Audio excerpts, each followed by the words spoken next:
Today I am dyeing my black hair black. I know that doesn't make sense, but my natural hair color, is actually pink. So I'm to dye it back to black since the pink is starting to show through when I dyed it black like a year ago. I don't know if you can see it, but it might just be me being super conscious about it or something. A little bit here, but there's parts that are like not dark. So today we're redying it. La la la. I haven't dyed my hair in so long, but it used to be pink on the bottom half for like 2 years. And then I unpinked it because I was like, I need to be an adult and I'm not gonna be able to get a job if I have pink hair, which partially was true, sadly. Well, I mean, I was able to get a job with pink hair, but then I left that job and now my current job, I can't have dyed hair. So I guess it worked out in the end. Yes, okay. I gotta part it. It's always so confusing. Okay, we got these things. I feel like it's like symbolic or something to dye my black hair black more. I don't know. There's always that thought of like black hair blindness that people have where they don't realize how dark their hair is. And they think it could be darker, but I'm like, I swear my hair is actually pretty light on the bottom. Sorry, I'm trying to part it right now. There we go. Cool. One bun.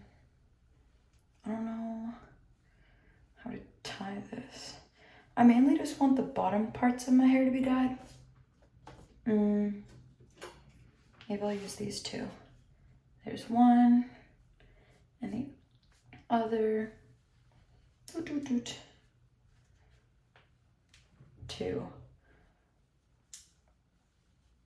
Wow. How fun. I'll use this. There we go. Hairstyle. Okay. Now I gotta mix the things. Ooh, this is falling immediately. Now. Cool. I look insane. I also kind of look like a Disney character or something. They always got the weirdest things on. Okay. Let's put these hair ties away. Directions. Put on gloves. Easy start. Easy start. 1 and 2. Okay, parted my hair. Easy peasy. Oh wait, I feel like I'm still gonna need these hair ties and stuff once it's like dyed, maybe. Okay. Oh, I need scissors? No. It's fine. I don't need the applicator. I'm just gonna put it on my hands anyways. It's fine. So there's one ammonia-free colorant. Shout out Color Silk. I'm always on the side of I like buying the like cheaper bad products because I feel like it's more damaging, so it'll stay better. I don't know if that's like bad way to think about it, but I feel like same with food. Like if I want the healthy thing, it might not be as yummy just because it's not naturally at the place. It's not natural for certain flavors that are yummy to be existing. So like sometimes the things with like the worst ingredients I'll purposely buy because I'm like, oh, it'll probably taste better because it has all these preservatives. But I'm like, what do I want to sacrifice here? Not sacrifice, but I don't know. There we go. I feel like a scientist. Damn. I wonder if this is how those kids feel like making slime and stuff. That probably doesn't make any sense. But I feel like a kid making slime right now. I don't really know. I have another mirror right here. What's in my hair? I don't really know how to go about doing this. I guess I just like start. Cool.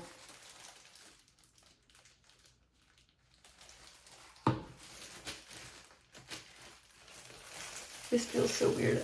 I tried to wear a black shirt to hopefully like not get it messed up.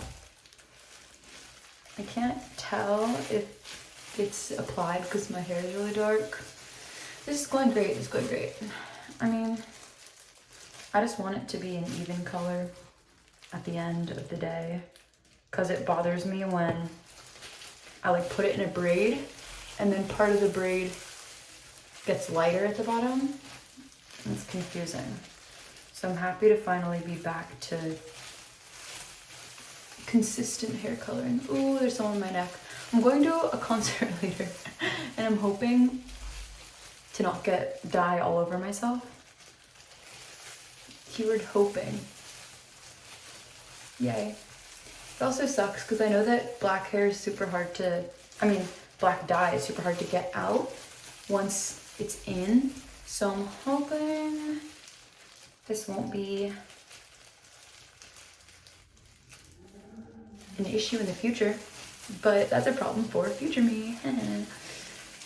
Speaking of future me, I write a letter to myself every year from this email website called Future Me, and I don't know why I procrastinated last year and I didn't send it till June, so now I'm not gonna get it till June, but I usually get it in April, and I was looking forward to it because like I have some stuff going on that I wanted past Milani's guidance and wisdom on, but I guess we won't know until June, but maybe that's for the best. Maybe that's what little Milani intended, and that's what I need to wait for.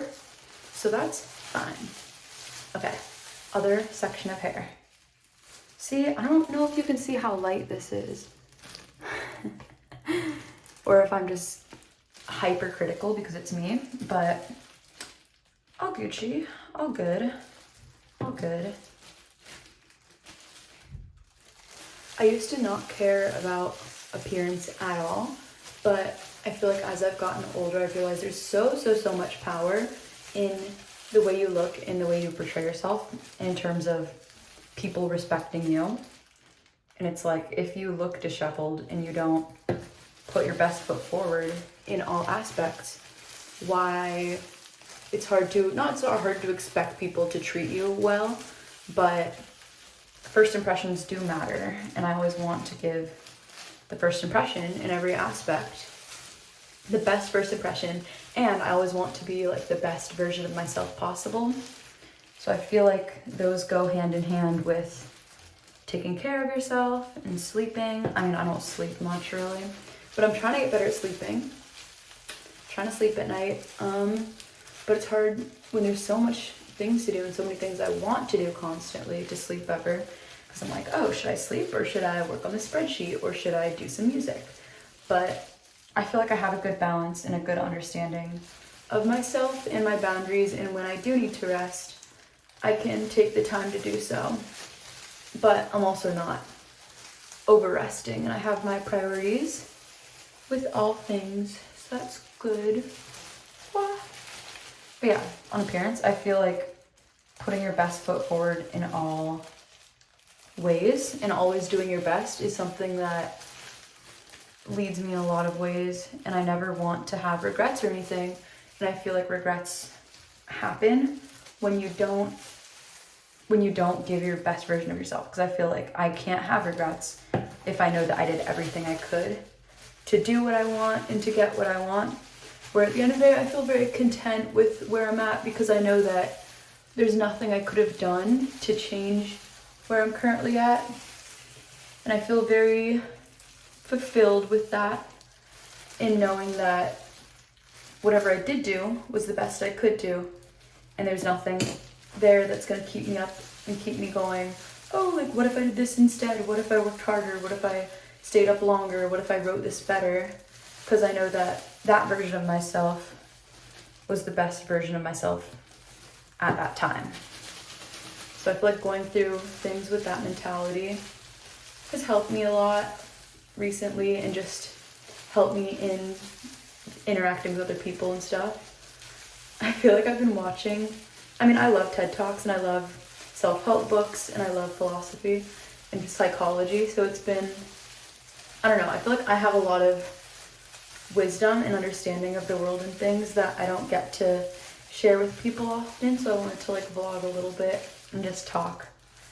Because a lot of people ask me for advice and ask me things about career and mentality, and I get a lot of people telling me that I'm like the happiest person in the world and that I don't seem like anything upsets me. And I think it's always funny because I'm like, yeah, it's true. I don't let things upset me because I understand that I have the power over things and there's nothing external to upset me unless I choose to let it upset me.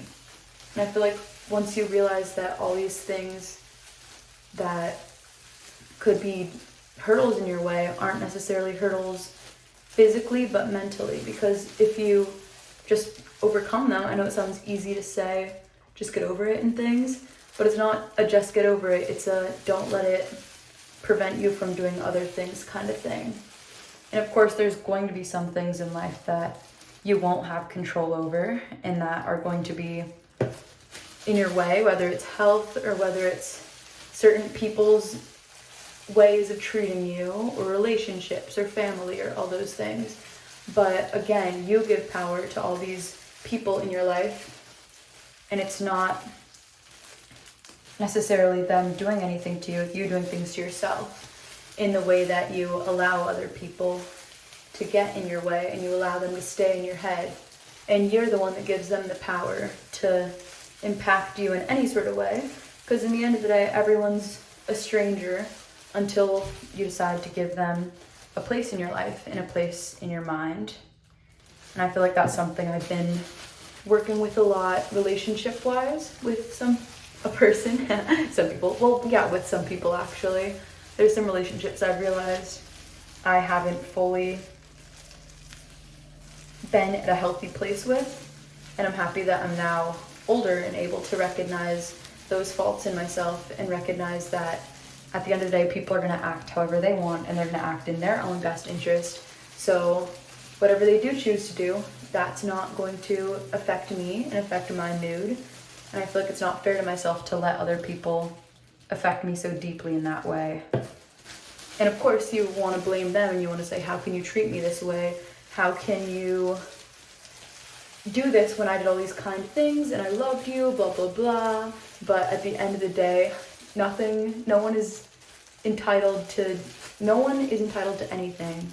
And the way someone treats you, that's just their choice and their way, and there's nothing you can do to force someone to treat you a certain way or to convince someone to treat you a certain way.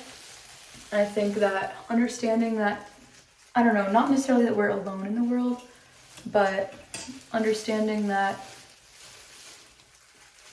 there's nothing in the world that can impact you unless you let it.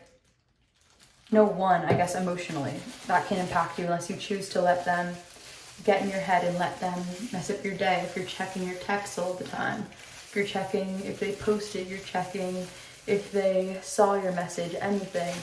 Those are all things that you're doing in ways that you're giving them power. And of course, it's hard to avoid those feelings and thoughts, but it's part of respecting yourself and it's part of understanding and growing and really feeling content. And of course, like, I've not mastered any of those things by any means. I still do them, but I try to remind myself, and I do get in the kind of spiral of thoughts, that to take a step back and like take a deep breath and everything, and just understand that all of these things are not at you, and at the end of the day, none of these things are going to matter in the next like week. If someone doesn't read your text, I'm sure they'll respond eventually. Technology is such a strange thing, and everyone's going through different things, and you don't know what anyone's going through at any given time. They could be having a stomach ache or having food poisoning, for all you know. Nothing could be personal going on for them that they're not responding or they're not looking at your things. But it's hard to kind of calm yourself down there when everything feels so personal. And when you give someone that power to affect your mood, that's going to do way more damage. And it's not them that's their behavior that's at fault. It's you choosing to allow their behavior to impact you. And I feel like there's such a relationship with the idea of like true love and soulmate and everything. I don't know if I fully believe in those things. I think people can be similar, and I think people can have certain ideology and certain like morals that they carry that may not be taught things, and different ways of carrying themselves and communicating. But I think that in terms of soulmates and all those things, at the end of the day, you're responsible for yourself, and you're responsible for building the life you want to live. And if someone aligns with those things and aligns with the person you want to be and the life you want to create, that's great. That's congrats. I hope you guys stay together. I hope things work out. I hope you're best friends. I hope you get to have a long, fulfilling time with them and you feel very warm in their presence. And of course, it's natural to disagree and argue, but I hope that clear communication and a mutual respect can clear those differences eventually. But it's also, that person is never going to live in your mind and never going to fully understand you in the way that I feel like media portrays soulmates and portrays love. But I don't know. I've been thinking about that stuff a lot lately. Yeah, reading a lot of things, watching more videos, and people's like kind of speaking, which is kind of what motivated me to want to vlog today. About those topics was just, I feel like I don't have a lot of those conversations with people, and I have trouble finding people like my age or near me that share the same kind of understandings and beliefs in such a deep way. Because of course everyone understands these things and wants to have this mindset and mentality, but they don't act on it, and they don't allow themselves to come out of the victim complex that's so warm to live in and so comforting to just settle. But in order to truly reach your potential and truly be the person that you need to be for yourself, it is a lot of pain, and it is a lot of looking within, and sometimes having those difficult conversations with people you care about, and sometimes leaving people you care about when you realize that they are not what you currently need. And I think that's fine too. It's natural to grow apart from people because everyone grows at their own pace and has different priorities and things. And I feel like it's safer to step away than try to force someone to be where you need them to be. I feel like that's not fair to either person in that case. And I feel like that's something I've had to learn a lot recently, is kind of the importance of choosing yourself in those scenarios instead of rather trying to fix someone or trying to stay and work on things. You can only work on things so much, and especially if both people want to work on things. And I mean, there's never an end goal with working on things as well. Of course, we're always going to be growing as people and evolving, and there's never going to be like, okay, work is done. We did it. We're healthy. We're great people. We're matured. We don't need to change anymore. I think it's always going to be a constant thing to compromise and to build a life with someone, whether that's friendships, relationships, family. That's always a series of compromises and a series of priorities that people have differently. But I think I've had to step away from a lot of people recently, and not in like a I need to be selfish and choose myself kind of way, but in a I understand we're both growing and learning a lot right now, and I'm at a young age, so I'd like to not get distracted by certain things that could slow my process and slow my ability to grow as a person. So I had to take a step back, but I feel that when I'm at a better place and when I'm at a point of understanding the world better and understanding myself better, I hope that these relationships that I had to step away from are also going to be at a similar point, in a similar place where we can reconvene and see if things can be similar again. But I don't know. And of course, not all relationships need to be extremely fulfilling. You have different relationships for different things. And I do have friends that I like to party and drink with, or I have friends that I like to study with, or I have friends that I like to talk about deeper things with. And I feel like that's meeting people where they're at rather than making them change. And I feel like when someone isn't at a place you need them to be, and you try to make them in a place they need to be, that does more harm than good for yourself and them. So I'm happy to take a step away. I'm happy to work on myself and those sort of things and re-question the power I give other people. But yeah, that's why I think it's kind of symbolic in a way that I'm like dyeing my black hair black. I don't know. I feel like there's some analogy there that I haven't figured out in terms of staying the same person, but being maybe like a deeper version of myself. I feel like that's something I'm working on right now with a lot of stuff. I've spent a lot of time recently trying to be younger and act my age, which is kind of funny. But I feel like now that I'm no longer avoiding these feelings and avoiding things that I've been struggling with in terms of my relationship with other people and myself, I'm kind of realizing I'd rather lean in harder to who I am and what I want to do instead of distracting and burying who I am. I feel like it's much healthier for me to embrace it and allow myself to be more vulnerable with the world and honest with myself. So, yeah, I let this sit for 20 minutes and then I will be back. Bye. Timer went off. I'm now rinsing my hair. Woohoo! We're back. Dressed, hair styled, ready for the day. Thanks for listening to me talk.